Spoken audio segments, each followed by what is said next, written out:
So I would run this pump behind the front mount heat exchanger. What you're going to do is this coolant line, you're going to block this off here.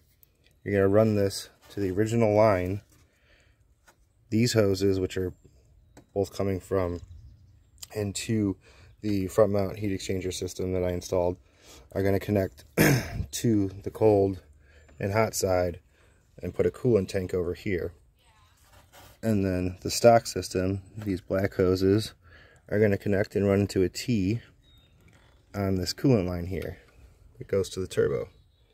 That's really it. Other than that, the setup's the same, so you might as well just run it that way initially. All you need is, you know, an additional reservoir, and then run it from the reservoir to the pump, to the exchanger, and back to the intercooler system.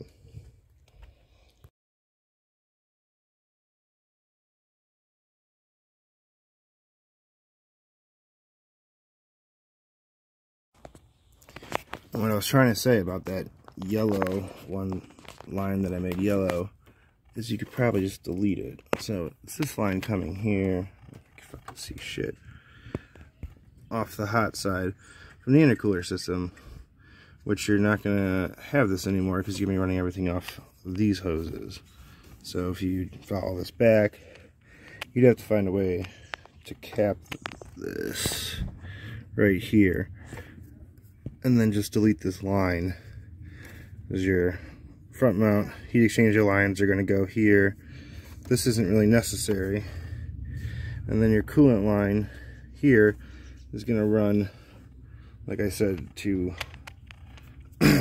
this initial line down here, which is pretty much it. I mean, you could run that T and run the coolant turbo line with the stock lines into a T-joint, but I really think you could just delete this, because you're still cycling coolant through the system here. You can see it's not the only thing coming in to the hot side of the stock heat exchanger.